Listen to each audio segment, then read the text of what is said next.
사도세자 기록된 광기와 가려진 진실 1장 탄생과 기대 그리고 균열 1735년 1월 21일 조선의 수도 한양 경희궁 집경당에 새벽빛이 채 가시기도 전에 산통의 울음이 번졌다. 영빈 이씨가 진통을 시작한 것은 전날 밤부터였다. 내의원의 은여들이 내전을 가득 채우고 상궁들은 새벽 내내 기도를 멈추지 않았다. 그리고 마침내 음력 정월의 차가운 새벽 공기를 가르며 한 남자아이의 울음소리가 울려 퍼졌다. 조선 제21대 국왕 영조이금. 그는 당시 42살이었다. 이미 오래전에 정비인 정성왕후 서씨와의 사이에서 자식을 얻지 못했고 후궁들 사이에서 얻은 왕자들도 차례차례 요절하는 비극을 겪었다. 그의 첫째 아들 효장세자는 10살의 나이로 세상을 떠났다. 왕위를 이을 적통의 자리는 오랜 세월 비어 있었다. 그 공백이 가져오는 불안은 왕 개인의 비극인 동시에 왕조 전체를 흔드는 정치적 위기였다. 그런 그에게 새 아들이 태어난 것이다. 영조실록 영조 11년 1월 21일의 기사는 담담한 문어체로 이날의 경사를 기록한다. 영빈 이씨가 원자를 낳았다. 단 한 줄. 그러나 그 한 줄 뒤에 감추어진 영조의 신경은 이후의 행적을 통해 생생하게 복원된다. 아이가 태어난 직후 영조는 한밤중임에도 불구하고 직접 집경당으로 달려가 갓 태어난 아들의 얼굴을 들여다보았다고 전해진다. 40이 넘은 나이에 얻은 아들. 조선의 운명을 이어갈 씨앗. 그것은 영조에게 단순한 자식이 아니었다. 그것은 그의 불안한 왕좌를 영원히 정당화해 줄 혈육이었고 어머니가 무수리 출신 숙빈 최씨라는 콤플렉스를 역사 속에 씻어줄 왕통의 연결고리였다. 아이의 이름은 선. 훗날 역사는 그를 사도세자라 부를 것이다. 영조가 이 아이에게 걸었던 기대의 무게를 이해하려면 먼저 영조 자신이 어떤 상처를 안고 왕위에 오른 인물인지를 살펴야 한다. 숙종의 아들이었으나 어머니는 정식 후궁 자리에도 오르지 못했던 무수리 출신 숙빈 최씨. 이복형인 경종이 왕위에 오른 뒤에도 그는 끊임없이 영모의 의심을 받았고 소론과 노론의 당쟁 속에서 살아남기 위해 피를 말리는 날들을 보냈다. 경종이 재위 4년 만에 후사 없이 세상을 떠나자 비로소 왕위에 올랐지만 그를 둘러싼 불신과 의혹의 눈초리는 평생 그를 따라다녔다. 과인은 역적의 소굴에서 왕이 되었다. 영조는 자신의 즉위 과정이 정당했음을, 자신의 혈통이 결코 부끄럽지 않음을 증명하는데 집착했다. 탕평책은 그 집착의 정치적 산물이었다.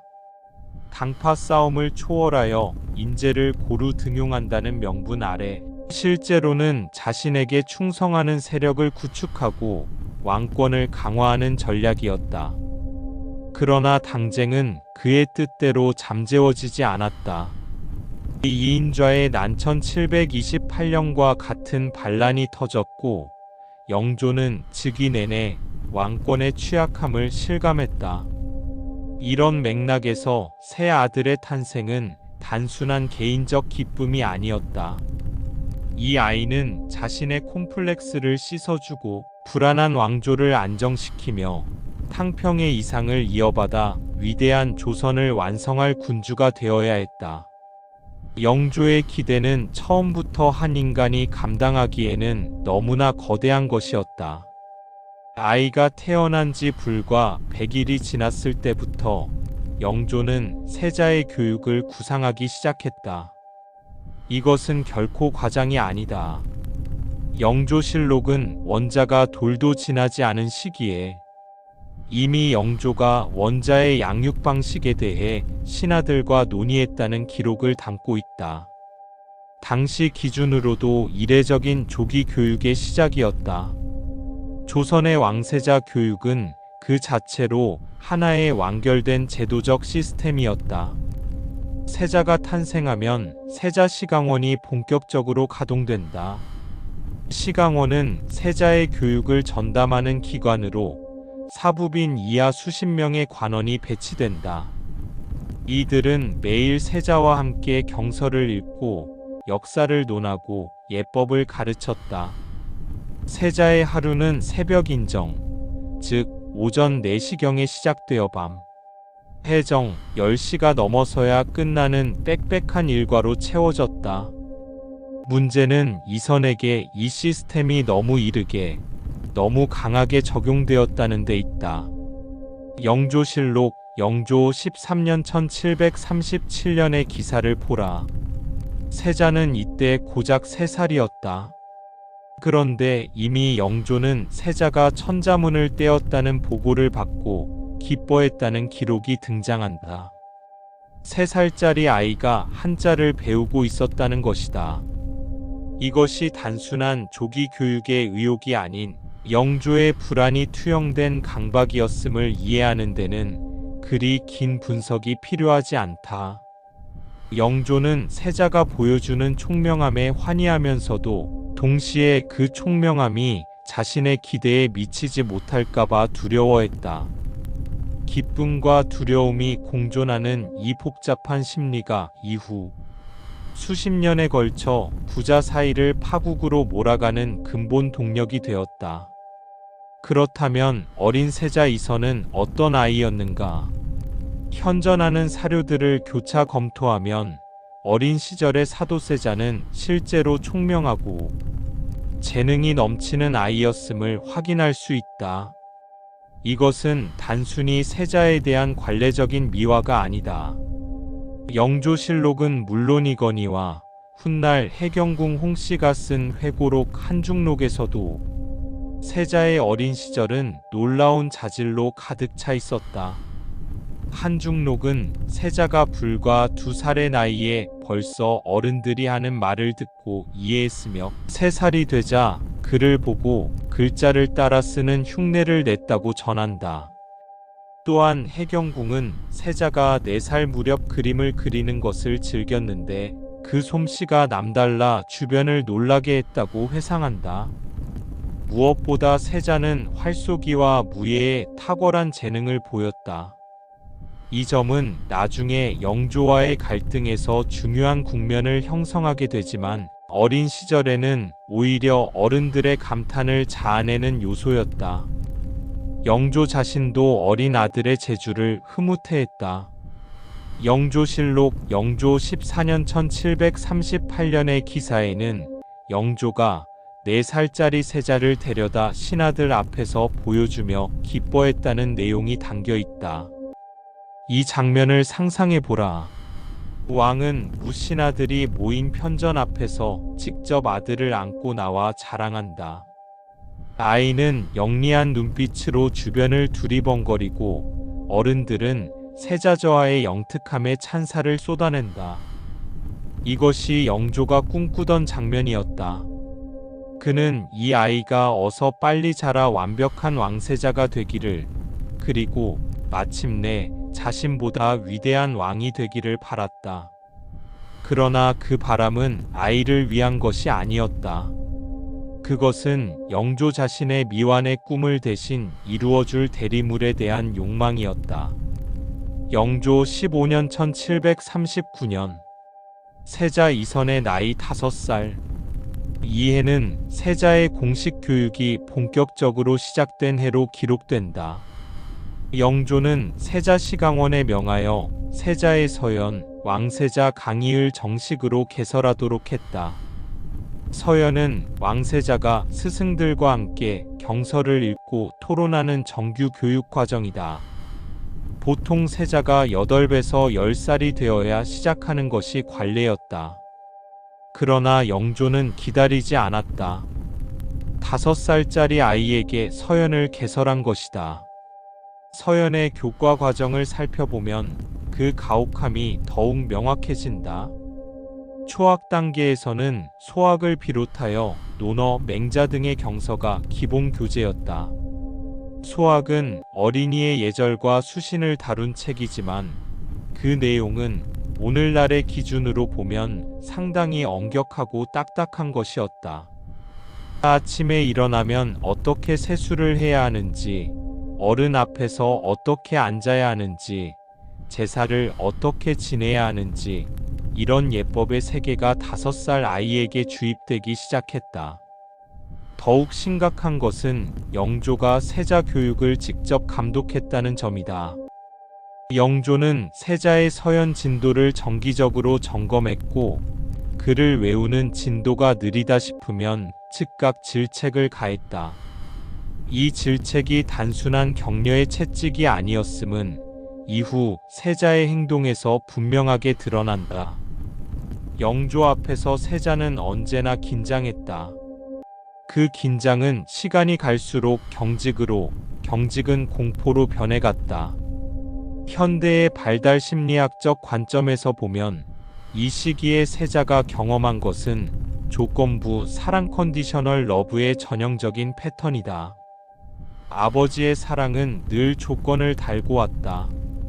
글을 잘 외우면 칭찬이 왔고, 그렇지 못하면 냉대와 꾸중이 따랐다. 아이는 본능적으로 이 패턴을 학습한다. 그리고 그 학습은 오래지 않아 심각한 불안으로 굳어진다. 영조 17년 1741년 세자의 나이 7살. 이해 세자의 생애에서 중요한 한 사건이 기록된다. 영조가 세자에게 직접 지어내린 교훈서, 이름하여 어제자경편이 하사된 것이다. 어제자경편은 영조가 직접 편찬한 수신서였다. 이 책의 내용을 들여다보면 영조가 세자에게 무엇을 기대했는지가 적나라하게 드러난다.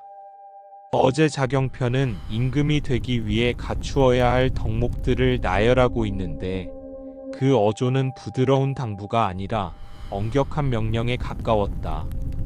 학문에 게을리하지 말 것, 사치를 멀리할 것, 소인배를 가까이 하지 말 것, 정사에 마음을 다할 것, 이런 강령들이 7살 아이의 손에 쥐어진 것이다. 어제자경편의 의미는 그 내용보다 오히려 그 형식에 있었다. 아버지가 아들에게 손수 쓴 글을 내린다는 것은 깊은 애정의 표현이기도 하지만 동시에 나는 너에게 이것을 기대한다는 선언이기도 하다. 그 선언 앞에서 아이는 선택해야 했다. 이 기대를 받아들이고 그것에 자신의 전존재를 맞추려 노력하거나 혹은 그 압박에 짓눌려 무너지거나. 이선은 처음에는 전자를 선택했다. 아니, 정확히는 전자 이외의 선택지가 그에게 주어지지 않았다. 영조 18년 1742년 세자가 8살이 되던 해 그의 일과는 더욱 빡빡해졌다. 승정원 일기는 이 시기 세자의 하루를 비교적 상세하게 추적할 수 있는 자료를 제공한다. 승정원 일기란 왕의 비서실 격인 승정원에서 매일의 왕명과 보고 내용을 기록한 일지다. 여기에는 세자의 서연 기록, 영조의 지시, 시강원 관원들의 보고 등이 고스란히 담겨 있다. 이에 따르면 세자의 하루는 대략 다음과 같았다.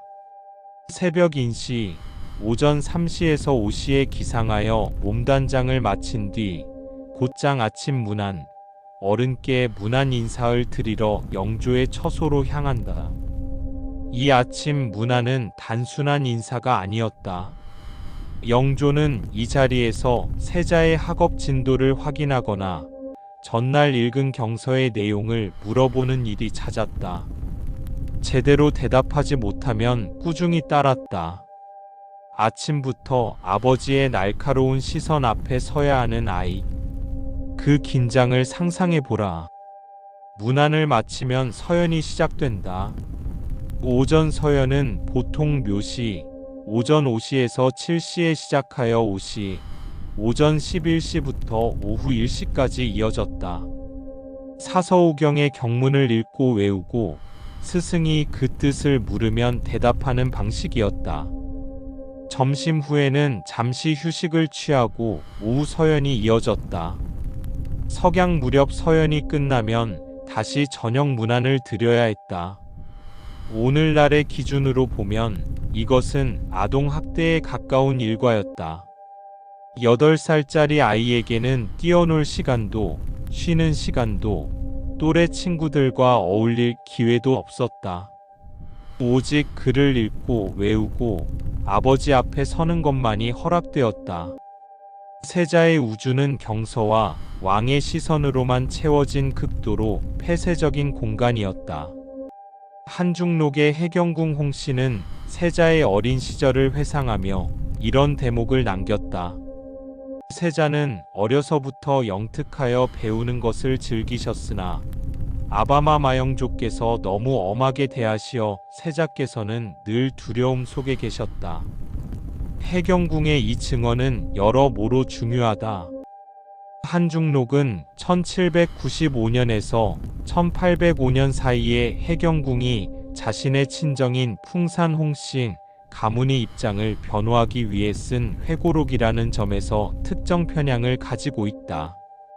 그럼에도 불구하고 세자의 두려움에 대한 묘사는 다른 사료들과 일치하는 부분이 많아 신뢰도가 높다. 두려움. 이것이 핵심어다. 세자는 아버지를 두려워했다. 그리고 이 두려움은 성장하면서 더욱 깊고 복잡한 형태로 발전해 갔다. 영조 20년 1744년 세자의 나이 10살. 이 해에는 세자의 교육에서 또 하나의 중요한 이정표가 세워졌다. 세자가 본격적으로 대학과 중용을 배우기 시작한 것이다. 유교적 군주 교육에서 대학과 중용은 왕도 정치의 근본을 논하는 핵심 경전이었다. 10살이면 이 경전들을 소화하기에는 여전히 어린 나이였지만 영조는 세자가 하루빨리 임금의 도리를 익히기를 원했다. 영조는 이 무렵부터 세자를 공식적인 자리에 동석시키기 시작했다. 신하들이 모인 편전에 세자를 불러놓고 국사를 논하는 자리를 만들거나 각종 의례 행사에 세자를 대동하는 것이었다. 이것은 세자에게 왕정의 실제를 일찍부터 가르치겠다는 의도였지만 현실에서는 또 다른 압박으로 작용했다. 수십 명의 신하들 앞에서 아버지의 눈치를 보며 앉아 있어야 하는 어린 세자. 조금이라도 예법에 어긋나면 뒤따를 꾸중을 의식하며 일거수일투족을 조심해야 하는 그 자리는 아이에게 편안한 배움의 공간이 아니라 끊임없는 시험의 무대였다. 승정원일기 영조 20년의 기록에는 이런 장면이 포착된다. 세자가 신하들 앞에서 경서의 한 구절을 잘못 읽었고 영조가 그 자리에서 즉각 지적하며 다시 읽도록 명했다는 것이다. 수십 명의 신하들이 지켜보는 앞에서 아버지에게 꾸중을 듣고 다시 읽어야 했던 10살짜리 세자. 그 수치심과 긴장이 어린 가슴에 어떤 흔적을 남겼을지는 상상에 맡길 수밖에 없다. 그러나 이 작은 수치심들이 쌓이고 쌓여 결국 거대한 심리적 외상, 트로머이 되었을 것이라는 점은 오늘날의 정신의학적 관점에서 거의 의심의 여지가 없다. 현대 정신의학의 관점에서 이 시기 세자가 경험한 것을 분석하면 우리는 몇 가지 주목할 만한 패턴을 발견한다. 첫째, 극도로 높은 기대치에 지속적으로 노출된 아이는 완벽주의적 불안 퍼펙셔니즘 앵자이어티를 발달시킬 위험이 매우 높다. 무엇을 해도 충분하지 않다는 느낌, 늘 어딘가 부족하다는 감각이 이 아이들을 조용히 갉아먹는다. 둘째, 부모의 사랑이 성과에 조건화되어 있는 경우 아이는 사랑받기 위해 자신의 진정한 욕구와 감정을 억압하는 법을 배운다. 이 억압은 단기적으로는 수능적인 행동으로 나타나지만 장기적으로는 심각한 정서적 붕괴를 야기할 수 있다.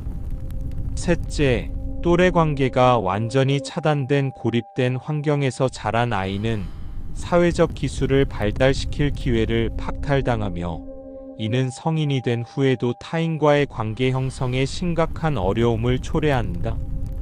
세자 이선의 성장 환경은 이 세 가지 위험 요인을 모두 충족하고도 남았다.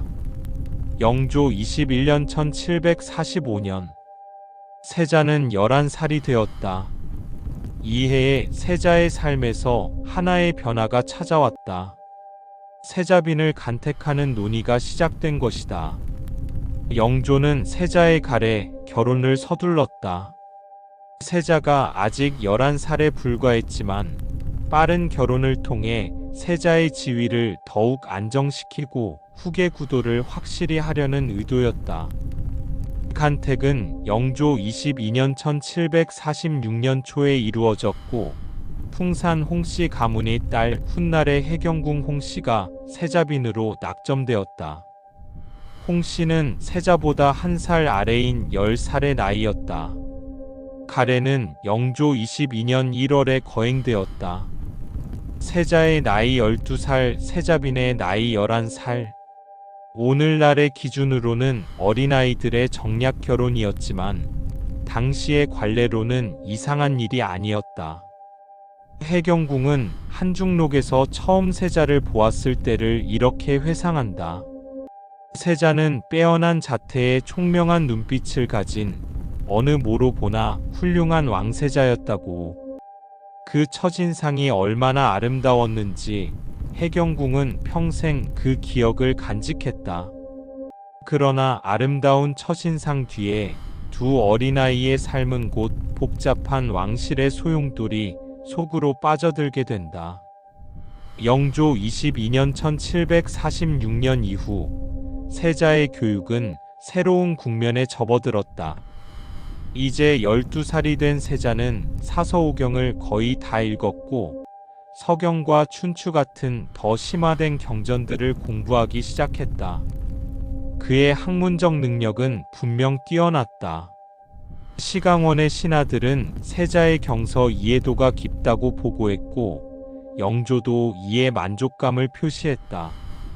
그러나 이 시기부터 영조의 세자에 대한 태도에 미묘한 변화가 감지되기 시작한다.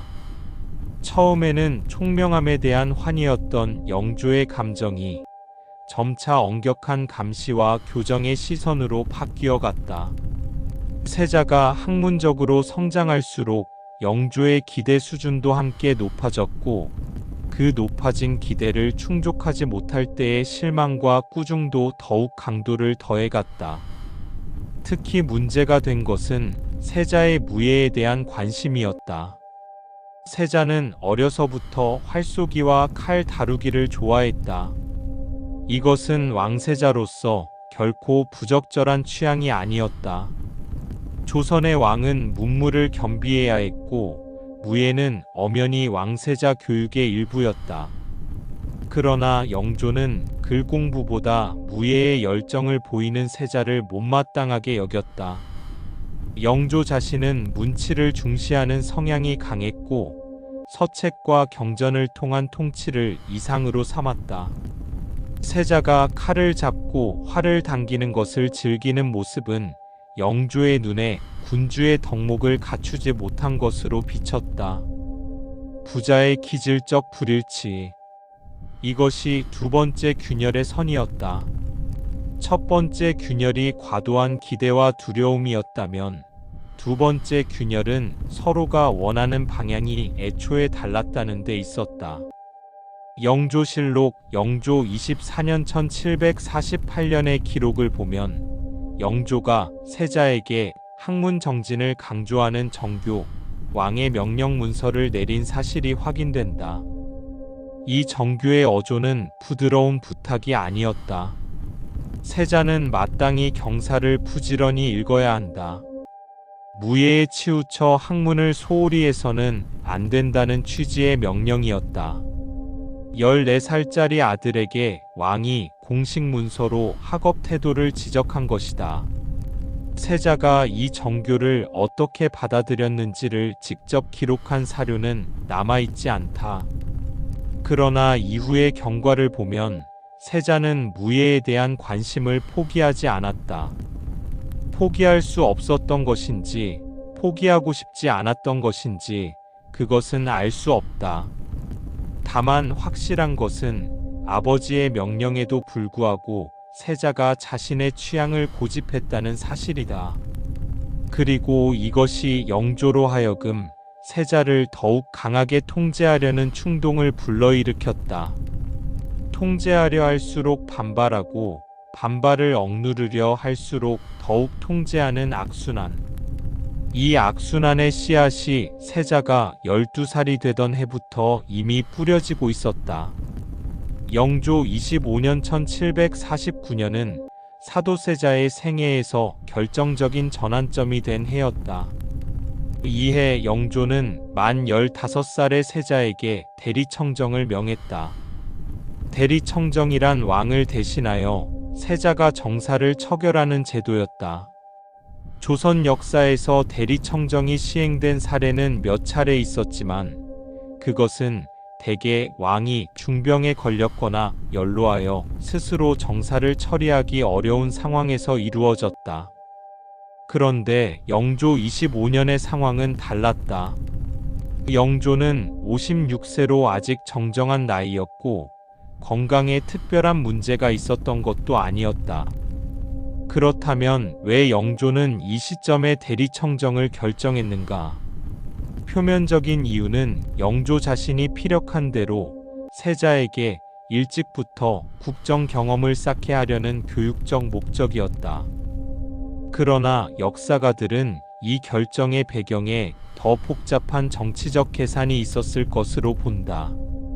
영조는 자신이 만든 탕평의 틀 안에서 각 당파들을 조정하는데 지쳐 있었고 세자에게 정치적 부담을 떠넘기는 동시에 세자의 통치 능력을 시험해 보려 했을 가능성이 크다. 어찌되었건 이 결정은 15살의 소년을 정치의 전면에 내세웠다. 그러나 이것은 이 장에서 더 깊이 다룰 이야기다. 지금 우리가 주목해야 할 것은 대리청정 결정이 내려지기 이전의 세자, 즉 어린 시절의 이선이 이미 얼마나 깊은 심리적 압박 속에 있었는가 하는 점이다.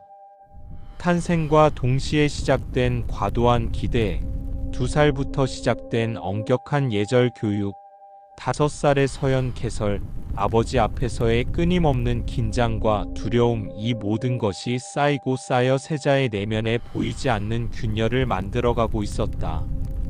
우리가 흔히 사도세자의 비극을 이야기할 때 그의 광기와 비행에만 집중하는 경향이 있다. 그러나 그 광기와 비행이 갑자기 하늘에서 떨어진 것이 아님을 이해하는 것이 중요하다. 그것은 수십 년에 걸쳐 천천히 쌓인 상처들의 결과였다. 탄생과 동시에 씌워진 무거운 기대의 왕관, 아버지의 엄격한 시선이 만들어낸 만성적 두려움, 또래와의 교류가 차단된 고독한 성장, 이것들이 한 사람의 정신을 어떻게 갉아먹는지를 우리는 이 비극에서 목격하게 된다. 한중록에서 해경궁은 이런 말을 남겼다. 세자께서는 아바마마의 사랑을 받고 싶어 하셨다. 그러나 아바마마께서는 그 사랑을 표현하는 방식을 알지 못하셨다. 그것이 이 모든 비극의 시작이었다. 해경궁의 이 진술은 일견 단순해 보이지만 그 안에 담긴 진실의 무게는 결코 가볍지 않다. 사랑받고 싶었던 아들과 사랑하는 방법을 몰랐던 아버지. 이 단순한 비극의 공식이 조선 역사상 가장 끔찍한 부자간의 파국을 만들어냈다. 영조 11년 정월의 그 새벽 집경당에서 울려 퍼진 아이의 첫 울음소리를 기억해보자. 42살의 왕이 달려와 갓 태어난 아들을 들여다보던 그 순간 영조는 무슨 생각을 했을까? 이 아이가 자신의 꿈을 이루어 줄 것이라는 환희? 이 아이에게 완벽한 왕을 만들어야 한다는 의지? 아니면 이 아이가 자신보다 더 위대해지기를 바라는 아버지의 순수한 소망? 아마 그 모든 것이었을 것이다.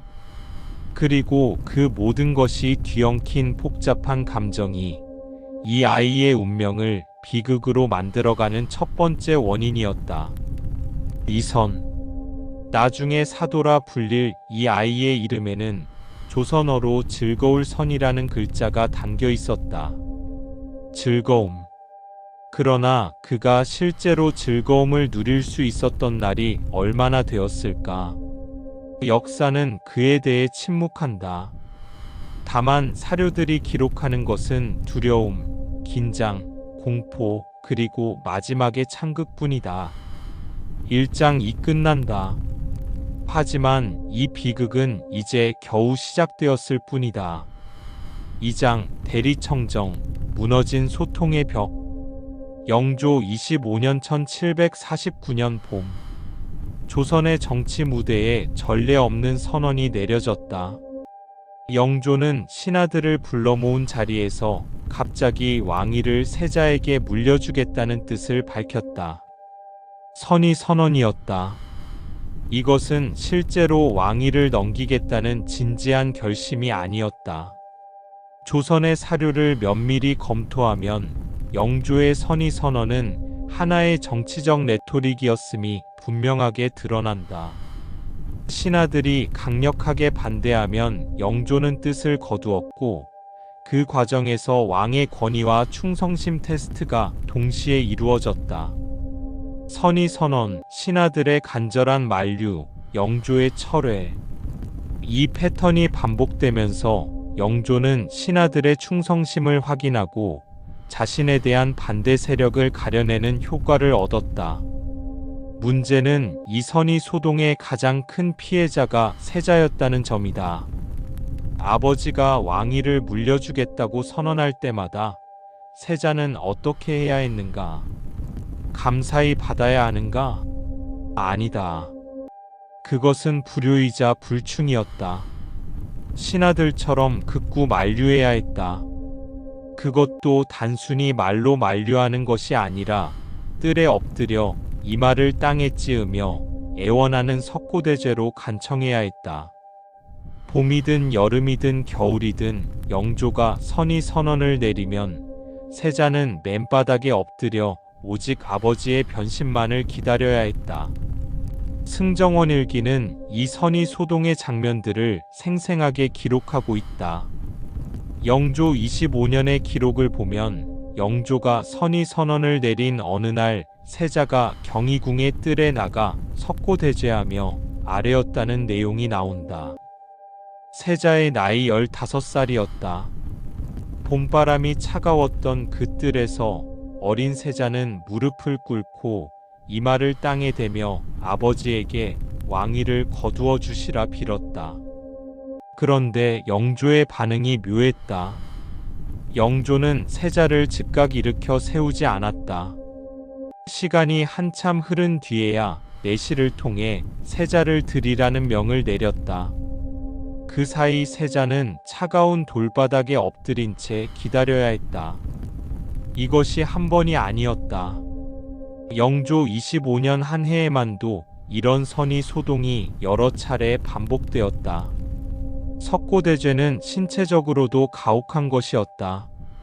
자리를 깔지 않고 맨바닥에 엎드리는 것이 원칙이었고 음식을 먹거나 자리를 뜨는 것도 허용되지 않았다. 여름에는 뙤약볕 아래, 겨울에는 눈 쌓인 뜰에서 그렇게 엎드려 있어야 했다.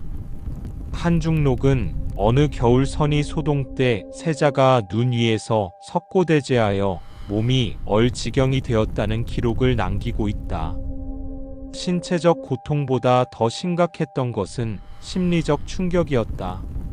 아버지가 내가 왕이 되어라라고 선언하는 순간은 동시에 나는 내가 아직 왕이 될 준비가 되지 않았다고 생각한다는 암묵적인 경고이기도 했다. 그 이중의 메시지 앞에서 세자는 무엇을 느꼈을까?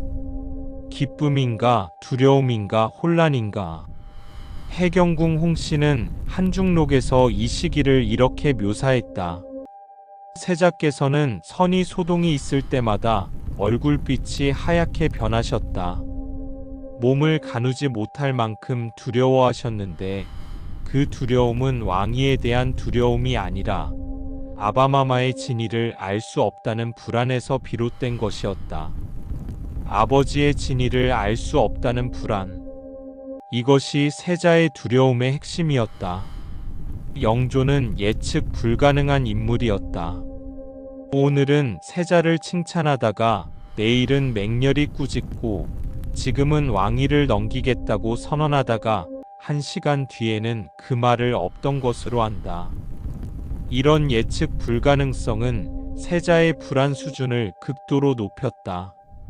아버지가 다음에 무슨 말을 할지, 어떤 행동을 할지 알 수 없는 상황에서 세자는 항상 최대 경계 상태를 유지해야 했다. 이것이 바로 만성적 스트레스, 즉 항상화된 각성 상태의 HYPERAROUSAL의 고전적인 패턴이다. 대리청정이 본격적으로 시작된 영조 25년 1749년 이후 부자의 관계는 급격히 악화되었다. 영조는 세자에게 대리청정을 맡겼지만 실제로 세자에게 온전한 권한을 위임하지는 않았다. 세자가 신하들로부터 보고를 받고 처결을 내리면 영조는 그 내용을 보고받고 종종 세자의 결정을 뒤집거나 강하게 비판했다. 이것은 세자를 더욱 어렵고 불가능한 위치에 세웠다. 겉으로는 대리청정자의 지위를 가지고 있었지만 실제로는 아버지의 감시와 평가를 받는 수습생에 불과했다. 신하들은 세자의 결정이 영조에게 번복될 수 있다는 것을 알았고 그 때문에 세자에게 충성하는 대신 영조의 눈치를 살피는데 더 열중했다. 세자의 권위는 처음부터 속이 빈 것이었다. 승정원 일기는 이 시기 세자와 영조 사이의 긴장을 여러 장면을 통해 생생하게 전한다. 어느 날 세자가 어떤 사안에 대해 처결을 내렸는데 영조가 그 보고를 받고 즉각 세자를 불러 이렇게 질책했다는 기록이 있다. 세자는 어찌 이리 가볍게 결정을 내리는가? 경들의 말을 들어보기나 했는가? 이 자리에서 세자는 고개를 숙이고 영조의 꾸중을 들을 수밖에 없었다. 신하들이 지켜보는 앞에서 다시 한번 반복되는 수치심, 그리고 다시 한번 쌓이는 외상의 층위. 이 시기부터 세자에게 특이한 증상이 나타나기 시작했다는 기록들이 등장한다. 한중록은 세자가 영조 앞에 서면 말을 제대로 하지 못했다고 전한다. 목소리가 떨리거나 말이 입안에서만 맴돌고 나오지 않거나 아예 어눌하게 더듬거리는 일이 잦아졌다는 것이다. 세자께서는 아바마마 앞에서는 평소와 전혀 다른 분이 되셨다. 평소에는 말씀을 잘하시고 논리정연하셨는데 아바마마 앞에서는 마치 말을 잃은 사람처럼 되셨다. 해경궁의 이 증언을 현대 심리학의 언어로 번역하면 세자는 영조와의 관계에서 심각한 선택적 무언증 혹은 상황적 언어장애에 가까운 증상을 경험하고 있었다. 이것은 의지의 문제가 아니었다. 극도의 불안과 공포가 실제로 언어 기능을 마비시키는 것이다. 오늘날의 신경과학은 이 메커니즘을 비교적 잘 설명하고 있다. 과도한 스트레스 호르몬인 코르티솔이 분비되면 뇌의 전두엽 언어와 논리적 사고를 담당하는 부위의 기능이 저하되고 대신 편도체 공포 반응을 관장하는 부위가 과활성화된다. 그 결과로 사람은 논리적인 말을 잃고 본능적인 공포 반응만이 남게 된다. 세자에게 영조는 바로 그런 존재였다. 아버지의 얼굴을 보는 순간 전두엽이 꺼지고 편도체가 켜지는 것이다. 그것은 의지나 노력으로 극복할 수 있는 성질의 것이 아니었다. 그것은 이미 깊이 새겨진 신경학적 공포 반응이었다. 영조 27년 1751년 세자의 나이 17살. 이해에 세자의 어머니 영빈 이씨가 중병에 걸렸다. 영빈은 세자가 가장 가까이 하던 인물이었다. 영조의 시선이 항상 차갑고 날카로웠다면 영빈의 눈길은 따뜻하고 포용적이었다. 세자가 아버지 앞에서 움츠러들 때마다 그를 다독여주던 것은 어머니 영빈이었다. 영빈이 병이 든 것은 세자에게 심각한 심리적 타격이었다. 더욱이 이 시기는 대리청정의 압박이 극도로 심해지고 영조와의 갈등이 날로 격화되는 시점이었다. 심리적 지지자를 잃어가는 공포와 날로 가혹해지는 아버지의 시선. 세자는 이 이중의 압박 앞에서 점점 더 좁아지는 도망갈 공간을 느꼈을 것이다. 영빈 이씨는 다행히 이 시기의 병을 이겨냈지만 세자와 영빈의 관계는 이후 더욱 복잡하게 전개된다. 영빈은 세자를 사랑했지만 동시에 세자의 비행과 광기를 영조에게 고하는 역할을 담당하기도 했다. 어머니의 사랑과 배신 사이에서 세자는 또 하나의 상처를 입게 된다. 그러나 이 이야기 역시 이후 모듈에서 더 자세히 다루게 될 것이다.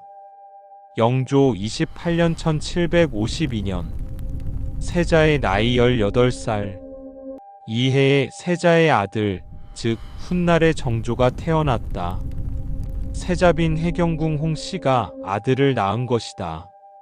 영조는 손자의 탄생에 기뻐하면서도 동시에 이 세 아이에게도 즉각적인 기대를 투사하기 시작했다. 손자의 탄생은 왕위 계승 구도를 더욱 복잡하게 만들었다. 그러나 세자에게 있어 아들의 탄생은 복잡한 의미를 가졌다. 한편으로는 자신의 후계자가 생겼다는 안도감이었을 것이다. 그러나 다른 한편으로는 이제 자신이 아버지와 아들 사이에 끼인 존재가 되었다는 새로운 압박감이기도 했다. 영조의 기대는 이제 세자를 넘어 세손에게도 향하기 시작했고, 세자는 점점 더 영조의 관심에서 멀어지는 느낌을 받았을 수 있다. 영조 30년 1754년 세자의 나이 20살. 이해부터 영조와 세자 사이의 갈등은 더 이상 개인적인 감정 충돌의 수준을 넘어 정치적 갈등의 성격을 띠기 시작했다. 대리청정을 통해 세자와 접촉하는 신하들의 무리가 형성되었고, 이들은 영조의 신임을 받는 세력과 대립하는 구도를 형성했다.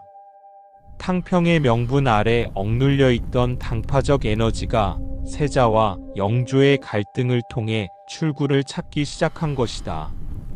이것은 세자에게 더욱 위험한 상황이었다. 개인적인 부자 갈등이 정치화될수록 세자는 특정 정치 세력의 표적이 되었다.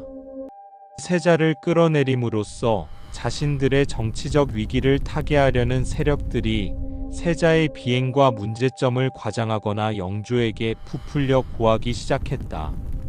세자를 둘러싼 정보가 걸러지지 않은 채 영조에게 흘러들어갔고, 영조는 그 정보를 대부분 사실로 받아들였다.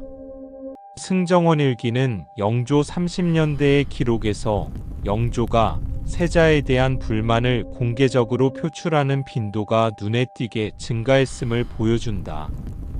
세자의 학업이 게으르다. 세자가 신하들을 제대로 접견하지 않는다. 세자가 처결을 미루고 있다. 이런 질책들이 공개적인 자리에서 터져나왔다. 한중록에는 이 시기의 어느 날을 회상하는 대목이 있다. 영조가 세자를 불러 정사에 대해 물었는데 세자가 제대로 대답하지 못하자 영조가 격노하여 이런 자식을 세자로 두었으니 나라가 어찌 되겠는가라는 취지의 말을 쏟아냈다는 것이다. 그 자리에 있던 신하들이 모두 숨을 죽였고 세자는 땅에 엎드려 아무런 말도 하지 못했다. 이것은 단순한 꾸중이 아니었다. 이것은 공개적인 모욕이었고 왕세자로서의 정체성에 대한 전면적인 부정이었다. 이런 자식을 세자로 두었으니 나라가 어찌 되겠는가. 이 말이 세자의 내면에 어떤 상처를 남겼을지는 우리가 그 뒤에 이어지는 비극을 보면서 상상해야 한다. 영조 32년 1756년 세자의 나이 22살. 이해 겨울 사도세자의 생애에서 이후 의대증의 전조로 볼 수 있는 최초의 이상 행동 기록이 등장하기 시작한다. 영조실록과 한중록 모두 이 시기부터 세자가 복잡하고 기이한 행동 패턴을 보이기 시작했다고 전한다. 세자는 밤에 잠을 이루지 못하며 뜰을 배회했다. 혼자 중얼거리는 일이 잦아졌다. 때로는 아무 이유 없이 발작적인 분노를 터뜨렸다가 금세 정상으로 돌아오기도 했다. 이런 행동들을 당시 사람들은 신기가 좋지 않다고 표현했다. 현대적 관점에서 이것은 심각한 정신건강 위기의 초기 신호였다. 그러나 그 어떤 의원도 그 어떤 신하도 세자의 이런 증상에 대해 공식적으로 우려를 표명하거나 치료를 건의하지 않았다. 왕세자의 심기 불안은 쉬쉬해야 할 비밀이었다. 그 비밀은 결국 세자를 구하지 못했다. 영조 33년 1757년 세자의 나이 23살. 이해 영조의 정비정성왕후 서씨가 세상을 떠났다. 영조는 슬픔에 잠겼고 이 죽음이 영조의 심리에 미친 영향은 이후 세자에 대한 태도에도 반영되었다. 정성왕후는 자식이 없었지만 세자에게 나름의 완충 역할을 해왔다. 왕비가 영조와 세자 사이에서 조정자 역할을 맡아왔던 것이다. 그 완충이 사라졌다. 또한 같은 해에 영조는 계비를 드리기 위한 절차를 시작했다. 이것이 뒷날 정순왕후 김씨의 간택으로 이어지게 된다. 정순왕후는 영조보다 무려 51세 어린 소녀였고 그 젊은 왕비는 이후 왕실 내의 권력 구도에 새로운 변수를 추가했다. 이런 복합적인 변화들 속에서 세자의 심리적 상태는 더욱 불안정해져 갔다. 대리청정의 부담, 아버지와의 끊임없는 갈등, 어머니 영빈의 건강 불안, 왕비의 죽음, 새 왕비의 등장이 모든 것이 세자의 세계를 더욱 불안하고 예측 불가능한 것으로 만들었다. 그리고 바로 이 시기 영조 33년에서 35년 1757년부터 1759년 사이 세자의 증상은 결정적으로 악화되기 시작했다. 한중록의 기록은 이 무렵부터 세자가 옷을 입지 못하는 증상, 즉 의대증의 초기 형태를 보이기 시작했다고 전한다. 옷을 입히려 하면 발작을 일으켰고 어떤 날은 옷을 갈아입는데 몇 시간이 걸리기도 했다. 그리고 이 과정에서 주변 사람들에게 폭력을 행사하는 일도 생기기 시작했다. 이것이 바로 3장에서 자세히 다루어질 의대증의 실체다. 그러나 그 이야기를 하기 전에 우리는 한 가지 질문을 던져야 한다. 이 모든 것이 정말 세자만의 문제였는가? 대리청정을 맡겨놓고 끊임없이 간섭하고 비판한 아버지, 선의 소동을 반복하여 세자를 만성적 두려움 속에 몰아넣은 아버지, 공개적인 자리에서 세자를 모욕한 아버지, 세자의 기질과 관심을 이해하려는 노력 없이 자신의 이상형에 세자를 맞추려 한 아버지, 영조의 이 모든 행동들이 세자의 정신 건강에 미친 영향을 빼고서 사도세자의 비극을 논할 수는 없다. 영조는 나쁜 아버지였는가? 이 질문에 단순히 그렇다 혹은 아니다로 답할 수는 없다. 영조는 자신의 방식대로 아들을 사랑했다. 그러나 그 사랑의 방식이 아들을 살리기는커녕 서서히 죽여갔다. 그것이 이 비극의 핵심이다. 이 장이 끝나간다. 무너진 소통의 벽. 선의 소동이 반복될 때마다 더욱 두꺼워지고 더욱 높아진 그 벽. 아버지의 언어와 아들의 언어가 더 이상 서로에게 닿지 못하는 거리.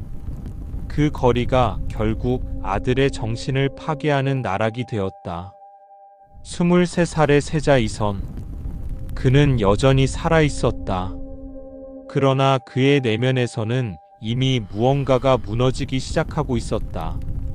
3장 의대증의 실체와 피해 기록. 옷. 사람이 매일 아침 입고 매일 저녁 벗는 가장 평범한 일상의 물건. 그런데 이 평범한 물건이 한 사람을 완전히 지배하기 시작했다. 공포의 대상이 되었고 발작의 방아쇠가 되었으며 마침내는 살인의 원인이 되었다. 해경궁 홍씨는 한중록에서 세자의 의대증을 묘사하는데 상당한 분량을 할애한다. 의대증이란 글자 그대로 옷과 띠, 즉 의복과 관련된 강박적 공포증을 의미하는 말로 해경궁이 세자의 증상을 설명하기 위해 사용한 용어다. 이것은 현대 정신의학의 공식 진단명이 아니라 해경궁이 당시의 언어로 세자의 이상 행동을 묘사한 것이다. 현대 정신의학의 관점에서 보면 이것은 중증 강박장애와 공황장애, 그리고 트라우마에 기반한 심각한 정신증이 복합된 상태로 이해할 수 있다. 한중록의 기록을 따라가 보자. 세자의 의대증이 본격화된 것은 영조 35년 1759년을 전후한 시기로 보인다. 세자의 나이 25살 무렵이었다. 해경궁은 이렇게 서술한다. 옷을 입으시려 하면 어떤 날은 10벌, 20벌을 갈아입어도 되지 않으셨다. 입으시다가 다시 벗으시고 또 입으시다가 다시 벗으시며 그러다가 발작을 일으키시면 옷을 입히던 라인을 치시거나 물건을 부수셨다. 심한 날은 그날 하루 종일 옷을 입지 못하시는 일도 있었다. 이 묘사를 읽을 때 우리는 단순히 기괴한 왕자의 행동 이야기로 치부해서는 안 된다. 여기에는 어떤 종류의 내면적 공포가 작동하고 있는 것이다. 왜 옷인가? 세자에게 옷은 단순한 의복이 아니었다. 세자의 복식은 철저하게 규정되어 있었다.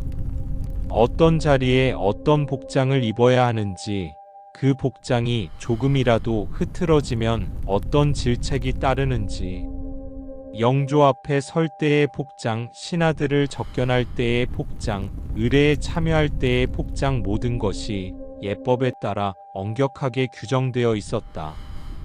그리고 그 규정에서 조금이라도 벗어나면 즉각적인 질책이 따랐다.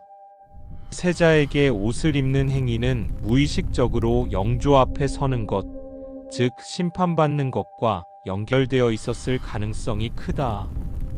옷을 제대로 입지 못하면 꾸중을 들을 것이라는 공포. 그 공포가 옷 자체에 대한 공포로 전이된 것이다. 현대 심리학은 이것을 조건화된 공포 반응이라고 설명한다. 파블로프의 개처럼 처음에는 전혀 관계없던 자극이 공포와 연결되어 그 자극 자체가 공포를 유발하게 되는 것이다. 그러나 의대증은 단순한 강박증의 차원을 이미 훨씬 넘어서 있었다. 한중록이 기록하는 더 충격적인 사실들이 있다. 세자는 발작 상태에서 주변 사람들에게 폭력을 행사하기 시작했다. 한중록은 세자가 옷을 입히던 나인 궁녀를 때리거나 발로 차는 일이 잦아졌다고 전한다. 처음에는 물건을 집어던지는 수준이었지만 점차 신체적 폭력으로 발전했다. 그리고 마침내 기록에 남는 첫 번째 살인이 발생한다. 한중록의 해당 부분은 조심스럽고도 충격적이다. 해경궁은 어느 날 세자가 발작 상태에서 옷을 입히던 나인을 죽였다고 서술한다. 정확한 시기는 특정되어 있지 않으나 영조 36년에서 37년, 1760년부터 1761년 사이로 추정된다. 세자의 나이 26에서 27살 무렵이었다. 세자께서 발작하시면 사람을 치셨는데 어느 날은 그 정도가 너무 심하여 나인이 결국 죽고 말았다. 궁 안이 발칵 뒤집혔으나 이것을 밖으로 알릴 수 없었다. 세자께서는 잠시 후 발작에서 깨어나 그 나인이 죽었다는 말을 듣고 스스로도 황망해하셨다. 이 기록에서 우리가 주목해야 할 것은 두 가지다. 첫째, 세자 자신도 발작 후에 자신이 한 행동을 온전히 기억하지 못하거나 통제하지 못했다는 점이다. 발작에서 깨어나 죽은 나인을 보고 황망해했다는 기술은 세자가 그 상태에서 의식적 통제력을 잃고 있었음을 시사한다. 이것은 현대 정신의학에서 해리 혹은 정신증적 사파에 해당하는 상태다. 둘째, 궁 안에서 이 일이 은폐되었다는 점이다. 세자의 비행은 외부에 알려지지 않도록 철저히 감춰졌다. 이 침묵이 세자를 치료받을 기회로부터 더욱 멀어지게 했다. 영조실록은 세자의 구체적인 폭력 행위를 직접적으로 기술하지 않는다. 실록의 기술은 세자의 광증이나 비행을 언급하는 수준에 그친다. 이것은 실록이 공식 기록이었기 때문이다. 왕세자의 살인을 공식 사료에 상세히 기술한다는 것은 그 자체로 왕실의 권위를 훼손하는 일이었다. 따라서 실록은 사실을 축소하거나 우회적으로 표현했다. 반면 한중록은 사적인 회고록의 성격을 가지고 있었기 때문에 상대적으로 더 솔직하게 세자의 증상을 기록할 수 있었다. 물론 한중록 역시 완전히 객관적인 기록은 아니다. 해경궁 홍씨는 자신의 친정 가문인 풍산 홍씨의 명예를 지키는 것이 한중록의 중요한 목적 중 하나였기 때문에 세자에 대한 서술에서도 특정 편향이 개입될 수 있다. 그럼에도 불구하고 세자의 의대증과 폭력 행위에 대한 묘사는 충분한 신빙성을 가진다. 왜냐하면 영조실록의 우회적인 표현들, 세자의 비정상적 행동, 처분을 내리기 어려운 상황 등이 한중록의 구체적 묘사와 방향이 일치하기 때문이다. 살인이 한 건에 그치지 않았다. 한중록은 세자가 시간이 갈수록 더 자주, 더 심하게 폭력을 행사했다고 전한다. 내관 내시의 목을 베어 그 머리를 들고 들어온 사건도 이 무렵의 기록이다. 이 사건은 한중록에서 가장 충격적인 대목 중 하나로 꼽힌다. 어느 날 세자께서 자신을 모욕했다며 내관 하나를 베어 그 머리를 가지고 오셨다. 그것을 왕세자빈의 경궁 자신에게 보이며 웃으셨다. 내 다리가 풀려 주저앉을 것 같았다. 이 장면의 충격은 단순히 잔혹성에 있지 않다. 웃으셨다는 기술이 더 섬뜩하다. 이것은 세자가 그 순간 현실 감각을 잃어버린 상태, 즉 정신증적 상태에 있었음을 강하게 시사한다. 극심한 정신적 고통을 겪는 사람들이 때로 부적절한 정서적 반응을 보이는 것, 웃어야 할 상황에서 울거나 울어야 할 상황에서 웃거나은 정신증의 전형적인 증상 중 하나다. 이 시기 궁궐은 조용한 공포 속에 잠겨 있었다.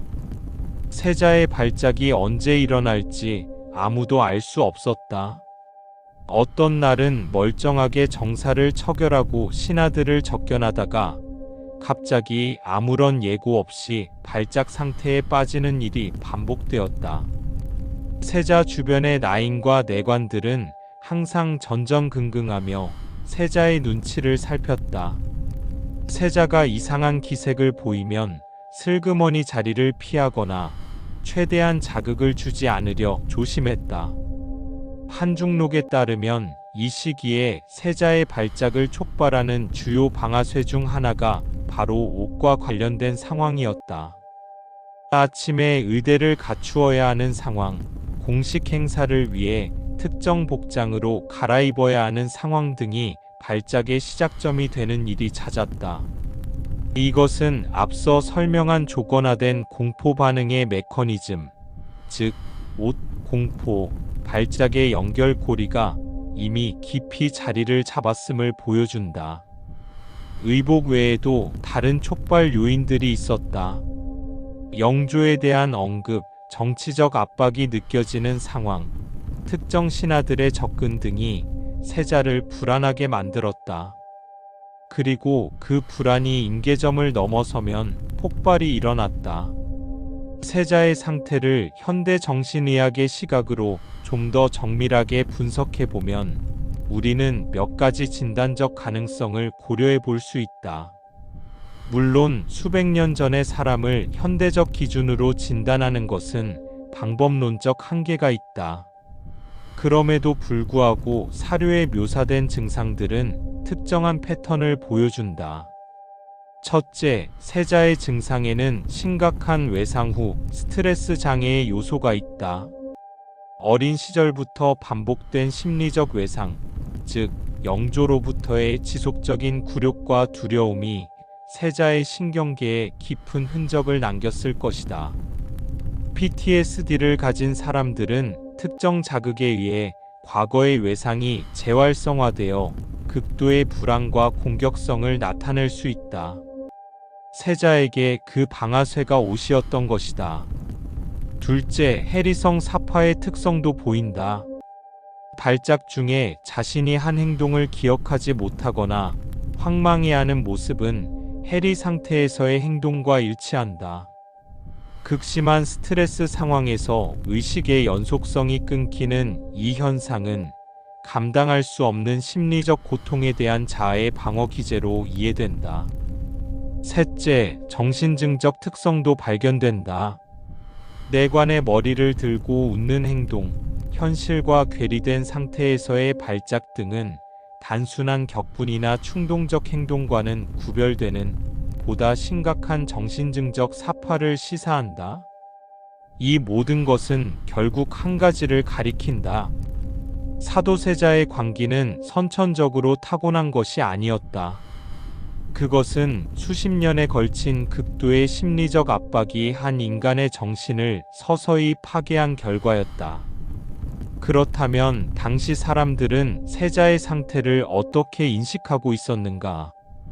영조는 세자의 이상 행동을 알고 있었는가? 알고 있었다. 그리고 그것이 더 비극적이다. 영조는 세자의 광증에 대해 보고를 받았다.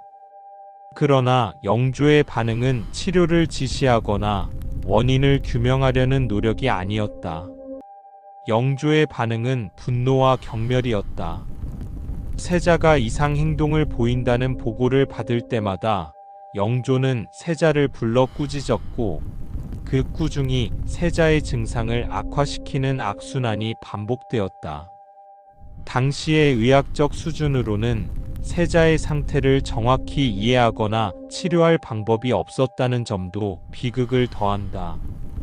조선시대에는 정신질환에 대한 체계적인 의학적 접근이 존재하지 않았다.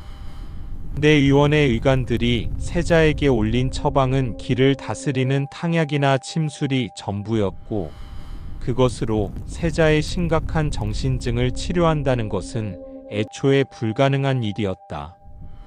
이 시기 세자에게 가장 가까이 있었던 사람, 해경궁 홍씨는 어떤 심정이었을까? 한중록에는 세자의 폭력 행위를 목격하거나 그 결과물을 직면해야 했던 해경궁의 공포와 비탄이 절절하게 녹아있다. 해경궁은 세자를 두려워했다. 동시에 연민했다. 그리고 이 두 감정 사이에서 오랜 세월을 버텼다. 세자는 분명 병드신 것이었다. 그런데 그 병의 원인이 무엇인지는 내가 감히 입에 담기 어렵다. 다만 나는 알고 있었다. 세자께서 이렇게 되신 것이 세자 개인의 잘못만이 아님을. 해경궁의 이 말은 조심스럽게 쓰여 있지만 그 의미는 분명하다.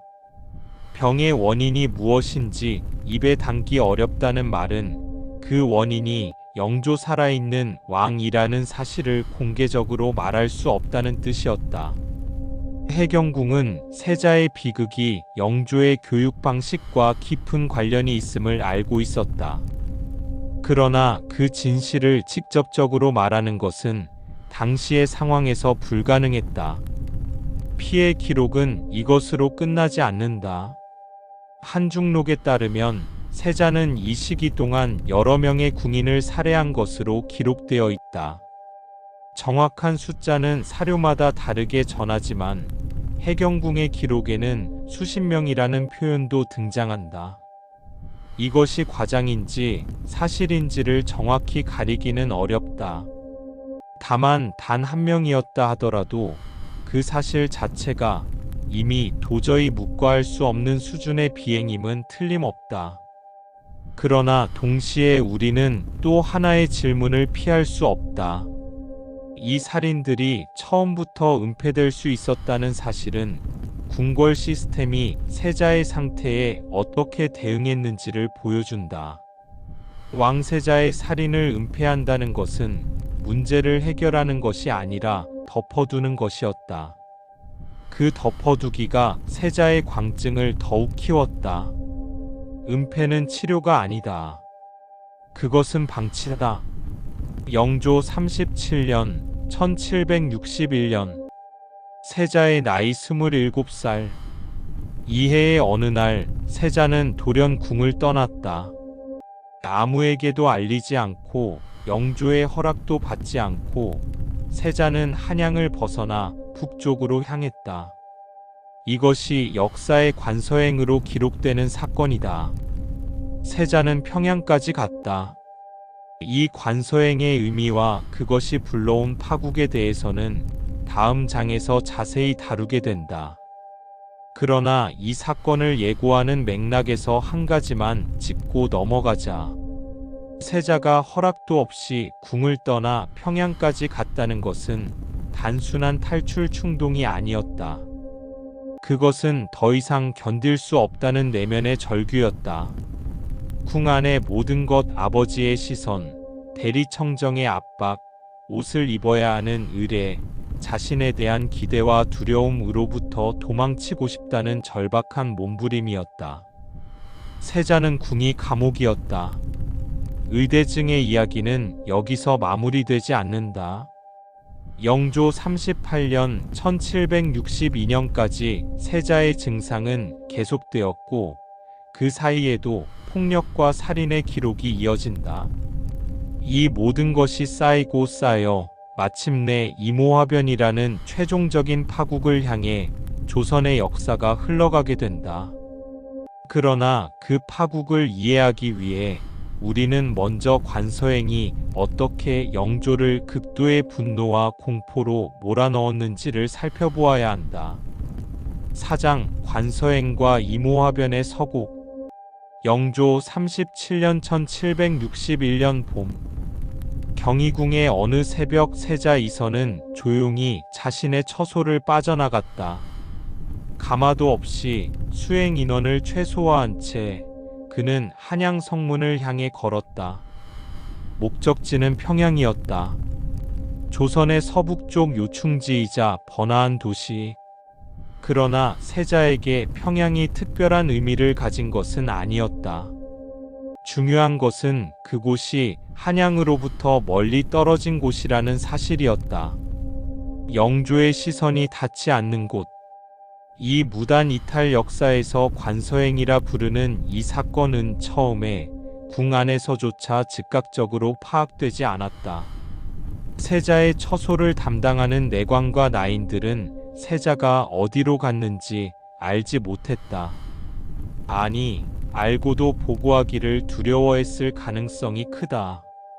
세자의 행방을 영조에게 고하는 것은 곧 영조의 진노를 촉발하는 일이었다. 궁 안의 사람들은 하루 이틀 사태를 지켜보며 세자가 스스로 돌아오기를 기다렸다. 그러나 세자는 돌아오지 않았다. 한양을 떠난 세자는 개성을 지나 평양에 이르렀다. 평양 감사는 세자가 도착하자 당황하면서도 최대한 예를 갖추어 맞이했다. 왕세자가 공식적인 절차 없이 갑자기 나타난 것이었다. 이것을 어떻게 처리해야 하는지에 대한 규정은 없었다. 세자는 평양에서 며칠을 머물렀다. 그 며칠 동안 세자가 무엇을 했는지에 대한 기록은 불완전하게 남아있다. 한중록에는 세자가 그간 쌓인 울분을 풀고 싶었던 것 같다는 해경궁의 추측이 담겨있다.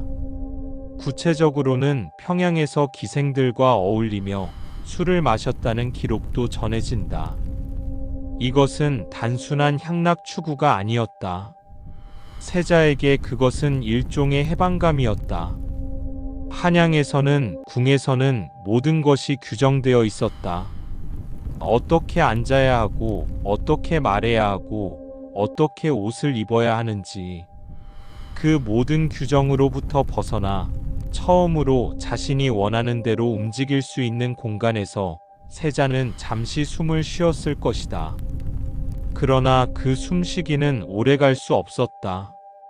세자의 행방이 한양에 알려졌고 영조는 즉각적으로 세자를 소환하는 명을 내렸다. 세자가 한양으로 돌아왔을 때 영조의 반응은 폭풍이었다. 영조실록은 이때 영조가 세자에게 내린 정교의 어조를 비교적 상세하게 전한다. 영조는 세자를 불러 면전에서 강하게 질책했다. 왕세자가 어찌 허락 없이 궁을 떠나 수백 리 밖까지 갈 수 있는가? 이것이 어떤 분수인지를 모르는가? 세자는 영조 앞에 엎드려 아무런 말을 하지 못했다. 그러나 영조의 분노는 단순히 예법 위반에 대한 것이 아니었다. 영조가 더 깊이 두려워한 것은 이 사건의 정치적 함이었다. 왕세자가 허락도 없이 수도를 떠나 지방을 돌아다닌다는 것은 왕실의 권위와 왕위 계승 체계에 심각한 균열이 있음을 외부에 드러내는 것이었다. 더욱이 서북 지역은 정치적으로 복잡한 지역이었다. 세자가 그곳에서 어떤 인물들과 접촉했는지, 어떤 발언을 했는지, 이 모든 것이 영조에게는 잠재적 반란의 씨앗으로 보였을 수 있다.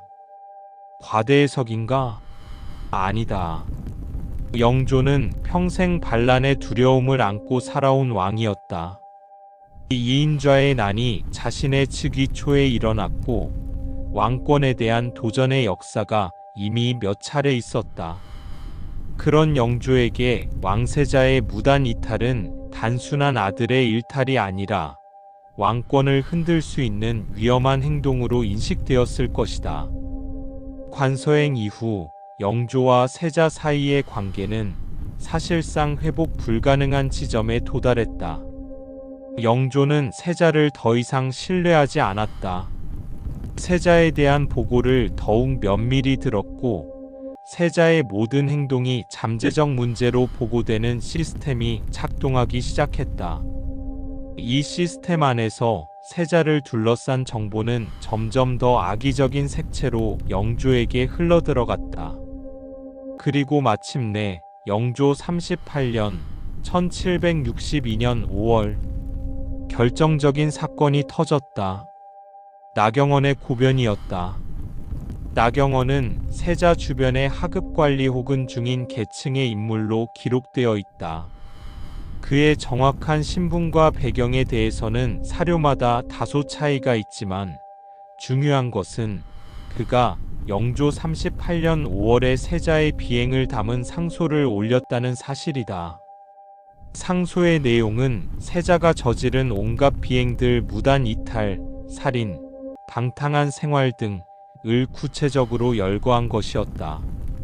나경원의 고변은 그 자체로 엄청난 사건이었다. 왕세자의 비행을 공개적으로 고발하는 것은 전례가 없는 일이었다. 이것이 어떤 배경에서 이루어진 것인지, 나경원 뒤에 어떤 정치 세력이 있었는지에 대해서는 역사가들 사이에 다양한 해석이 있다.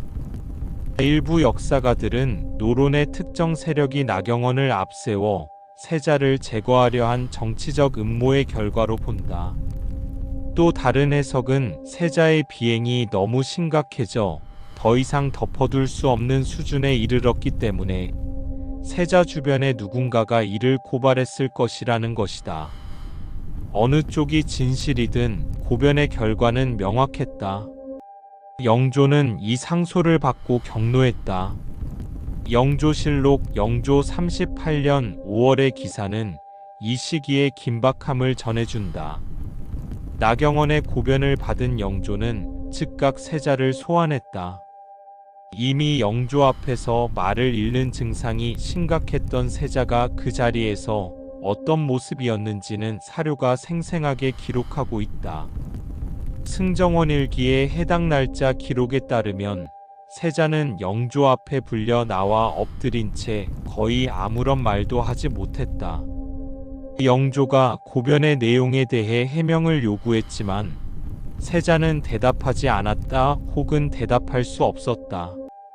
이것이 영조를 더욱 격분시켰다. 대답도 하지 못하는 자식. 이런 자식이 왕위를 이을 수 있겠는가? 이 자리에서 영조가 세자에게 한 발언들은 사료가 공식적으로는 다 기록하지 않았지만 그 분위기를 짐작하게 하는 단서들이 있다. 영조는 세자가 왕위를 이을 자격이 없다는 취지의 말을 했고 세자의 행실을 낱낱이 질책했다.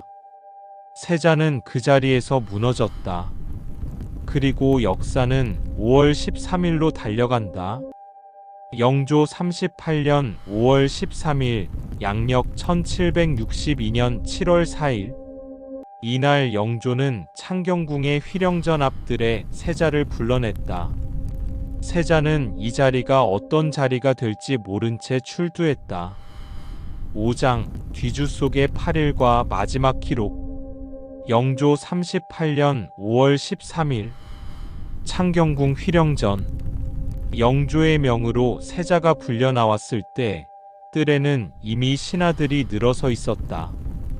영조는 얼굴에 분노와 결연함이 함께 서린 표정으로 세자를 대했다.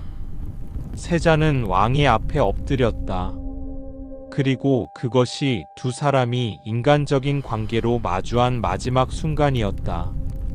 영조실록은 이날의 사건을 담담하지만 충격적으로 기록한다. 영조가 세자에게 자결하라고 명했다. 칼을 가져오게 하고 세자에게 그것으로 스스로 목숨을 끊으라고 명한 것이다. 이것은 조선 왕실 역사에서 전례를 찾기 어려운 아버지가 살아있는 아들을 죽음으로 명한 사건이었다. 세자는 칼을 받지 않았다.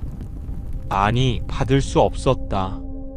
주변의 신하들이 극력 만류하며 영조에게 거두어 주시기를 간청했다. 그러나 영조의 결심은 흔들리지 않았다.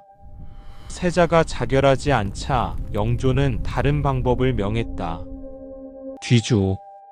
뒤주는 본래 쌀이나 곡식을 보관하는 나무괴다. 크기는 사람이 안에 들어가기에 빠듯한 정도였다.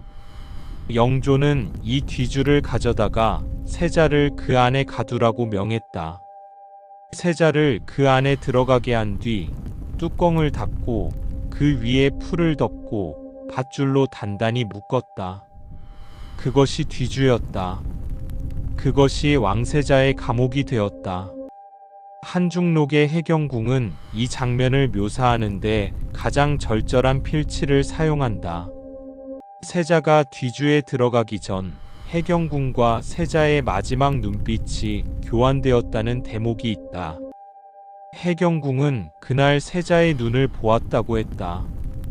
그 눈에 무엇이 있었는지, 공포인지, 체념인지, 혹은 이상한 평온함인지 해경궁은 정확히 묘사하지 못했다.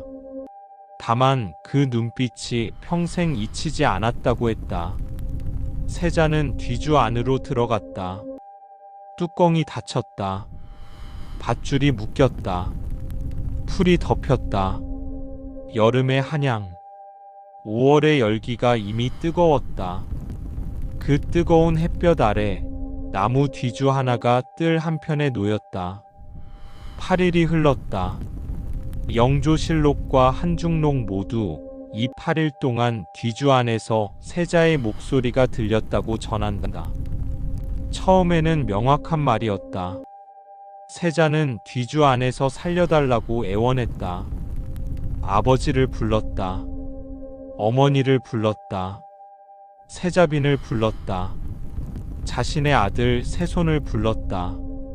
그 목소리들은 차마 들을 수 없는 것이었다. 한중록에 따르면 해경궁은 세자가 뒤주에 갇힌 후 자신도 거의 정신을 잃을 지경이었다고 한다. 세자의 어머니 영빈 이 씨는 이 상황을 견디지 못해 그로부터 몇 달 뒤 세상을 떠났다. 그러나 영조는 뒤주를 열지 않았다. 주변에서 여러 차례 사면을 건의하는 상소가 올라왔지만 영조는 허락하지 않았다. 세자의 목소리가 점점 약해졌다. 아버지를 부르던 목소리가 어느 날부터는 들리지 않았다. 영조실록 영조 38년 5월 21일의 기사. 세자가 흥하였다. 세자가 죽었다는 기록이다. 세자가 뒤주에 갇힌 지 8일째 되는 날이었다. 5월의 뜨거운 햇볕 아래 밀폐된 나무 궤 안에서 열기와 굶주림과 탈수로 한 사람이 죽었다. 그의 나이 28살이었다. 사인에 대해 실록은 정확히 기술하지 않는다. 공식적으로는 세자가 어떻게 죽었는지를 명시하지 않은 채 단순히 흥하였다고만 기록되어 있다. 그러나 한중록은 좀 더 구체적으로 세자가 굶주림과 더위 속에서 서서히 죽어갔음을 전한다. 뒤주 안에서 며칠이 지나자 세자의 목소리는 점점 쉬고 약해졌고 마침내 완전히 침묵이 찾아왔다고. 뒤주에서 꺼내진 세자의 시신에 대한 기록은 거의 없다. 그것을 기록하는 것 자체가 당시로서는 금기였을 것이다. 다만 이 상황을 직접 목격하거나 전해 들은 이들의 증언을 통해 그 광경이 차마 눈뜨고 볼 수 없는 것이었음을 짐작할 수 있다. 세자의 죽음을 전해 들은 영조는 그날 어떤 심경이었을까? 영조실록에는 영조가 세자의 죽음 이후 깊은 후회와 슬픔에 잠겼다는 기록들이 산발적으로 등장한다. 영조는 내가 어찌 이리하였던가라는 취지의 한탄을 했고 세자에 대한 기억을 되새기며 눈물을 흘렸다는 기록도 있다. 그러나 영조의 후회는 너무 늦었다. 그리고 그 후회는 뒤주를 열지 않은 8일 동안 존재하지 않았다. 6장 죽음 이후 정조가 씻어낸 아버지의 이름. 세자가 죽은 뒤 사흘이 지난 영조 38년 5월 24일 영조는 죽은 세자에게 시호를 내렸다. 사도. 이것이 역사가 이 비극적 왕자를 부르는 이름이 되었다. 사도. 두 글자의 한자가 품은 의미는 폭증적이다. 사는 그리워하다, 생각하다의 뜻이다. 도는 슬퍼하다, 애도하다의 뜻이다. 합하면 그리워하며 슬퍼한다는 의미가 된다. 그러나 이 시호가 담고 있는 의미는 단순한 애도가 아니었다. 조선의 시호 제도에 따르면 시호는 그 사람의 생전 행적을 반영하여 짓는 것이 원칙이었다. 좋은 행적에는 좋은 뜻의 글자를, 문제가 있었던 행적에는 그것을 암시하는 글자를 쓰기도 했다. 사도라는 시호가 담고 있는 의미는 역설적이었다. 한편으로는 죽은 아들에 대한 아버지의 그리움과 슬픔을 표현하는 것이었다. 그러나 다른 한편으로는 세자가 슬피 생각해야 할 방식으로 죽었다는, 즉 비정상적인 죽음이었음을 암시하는 것이기도 했다. 영조가 이 시호를 내린 심리 속에 진정한 슬픔이 있었는지, 아니면 자신이 저지른 일을 정당화하려는 합리화가 있었는지를 우리는 정확히 알 수 없다. 다만 사도라는 이름이 이후 수백 년 동안 조선 역사의 가장 큰 비극을 상징하는 이름이 되었다는 사실은 변하지 않는다. 사도세자의 죽음 이후 영조의 행보는 복잡하고 모순적이었다. 영조는 한편으로 세자의 죽음을 슬퍼하면서도 다른 한편으로는 그 죽음에 대한 기록을 통제하고 자신의 결정을 정당화하는 데 힘을 기울였다. 세자의 아들, 즉 세손 이산 훗날의 정조은 아버지의 죽음을 10살의 나이에 목격하거나 전해 들었다. 어린 세손은 그날 창경궁의 어느 구석에서 아버지를 부르는 목소리를 들었다고도 전해진다. 그 기억이 세손의 내면에 어떤 불꽃을 만들었는지는 이후 정조의 삶이 증명한다. 영조는 세자의 죽음 이후 세손인 이산을 이미 죽은 효장세자의 양자로 입적시켰다. 이것은 사도세자를 공식적인 계보에서 지우는 것이었다. 세손이 효장세자의 아들로 입적되면 영조의 손자가 아닌 효장세자의 아들로서 왕위를 잇게 된다. 사도세자는 공식적으로 존재하지 않는 것이 되는 것이다. 영조로서는 자신의 처분을 역사적으로 정당화하기 위한 불가피한 선택이었겠지만 세손 어린 이산에게 이것은 아버지를 2번 잃는 것이었다. 영조 51년 1775년 영조는 82세의 고령으로 병이 깊어졌다. 이해에 영조는 다시 대리청정을 명했다. 이번에 대리청정자는 세손 이산이었다. 세손은 이미 22살의 청년이었다. 그는 어린 시절부터 철저하게 공부했고 학문적으로도 뛰어난 역량을 보였다. 그러나 그 모든 세월 동안 세손의 마음속에는 아버지에 대한 기억이 지워지지 않고 타오르고 있었다. 영조 52년 1776년 3월 80세 나이로 영조가 세상을 떠났다. 세손 이산이 왕위에 올랐다. 그가 바로 정조다. 정조가 왕위에 오른 날 그는 신하들을 앞에 놓고 이렇게 선언했다. 과인은 사도세자의 아들이다. 이 한마디가 왕실을 뒤집었다. 사도세자는 이미 공식적으로 정조의 아버지가 아니었다. 정조는 효장세자의 아들로 입적되어 있었다. 그런데 새 왕이 즉위 첫날 모든 신하들이 보는 앞에서 죽은 아버지의 이름을 선언한 것이다. 이것은 단순한 감정적 발언이 아니었다. 그것은 정치적 선언이었다. 사도세자의 죽음을 정당화한 세력 영조 시대에 세자를 밀어낸 노론의 특정 세력에 대한 도전이었다. 나는 그 사람의 아들이다. 그리고 그 사람을 죽인 자들, 혹은 그 죽음을 방관하고 이용한 자들과 나는 싸울 것이다. 그 선언이 담고 있는 메시지였다. 정조의 아버지에 대한 사업은 집요하고 체계적이었다. 즉위와 함께 정조는 아버지의 시호를 사도세자에서 장원세자로 바꾸었다.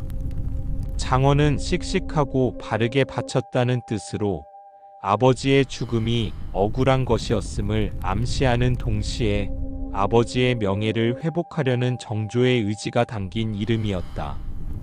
또한 정조는 아버지의 묘소를 이전하는 대역사를 단행했다. 사도세자는 처음에 경기도 양주의 배봉산에 묻혔다. 정조는 이것을 수원 화산으로 이장하고 묘소의 이름을 현룡원이라 명했다.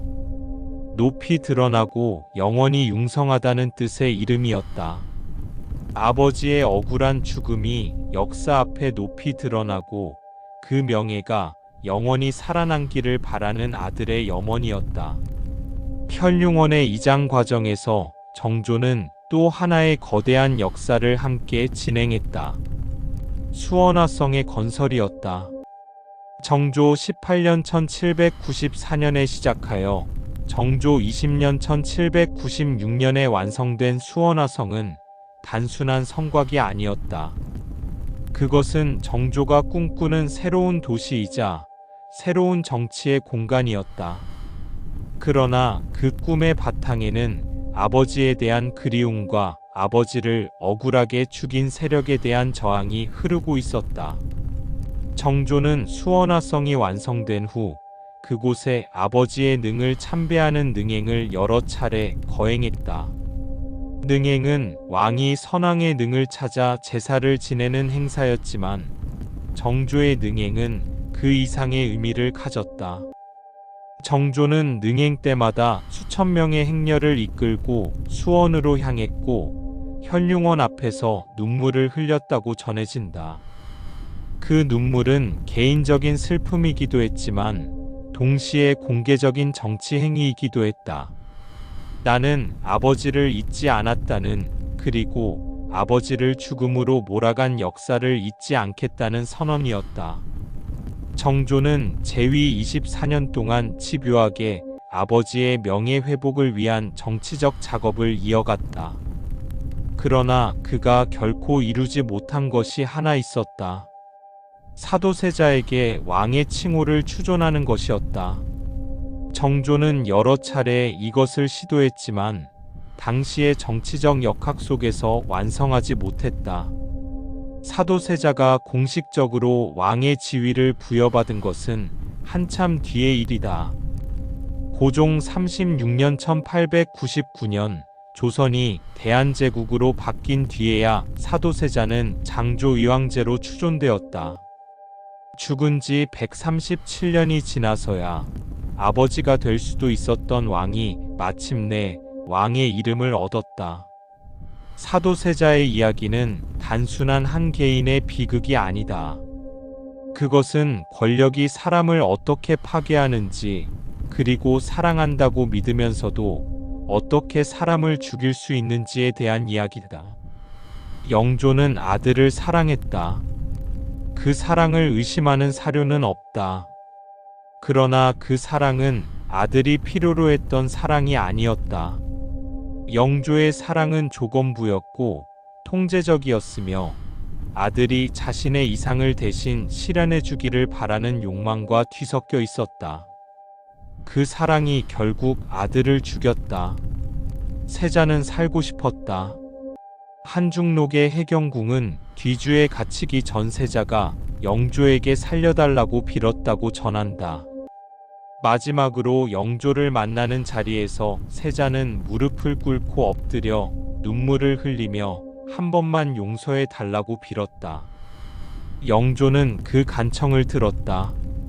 그리고 뒤주를 명했다. 이것이 비극이다. 구원받을 수 있었지만 구원받지 못한 사람의 이야기. 치료받을 수 있었지만 치료받지 못한 정신의 이야기. 살 수 있었지만 살지 못한 한 생명의 이야기. 현재 사도세자의 묘소 현룡원은 경기도 화성시에 있다. 현재는 정조의 묘소 건능과 함께 조성되어 육릉이라 불린다. 매년 수많은 사람들이 이곳을 찾는다. 조선의 역사에서 가장 비극적인 부자 이야기의 두 주인공이 이제 나란히 잠들어 있다. 뒤주 속에서 죽어간 아버지와 그 아버지의 억울함을 평생 안고 살았던 아들이 마침내 같은 땅에서 쉬고 있다. 사도. 그리워하며 슬퍼한다. 그 이름처럼 이 이야기는 수백 년이 지난 오늘도 우리를 그리워하게 하고 슬프게 한다. 역사란 결국 기억이다. 그리고 기억은 살아있는 자들이 죽은 자들에게 해줄 수 있는 유일한 복수이자 위로다. 사도세자 이선 1735년에 태어나 1762년에 죽었다. 28개의 짧은 생. 그러나 그가 남긴 이야기는 조선이 끝난 지 100년이 지난 오늘도 아직 끝나지 않았다.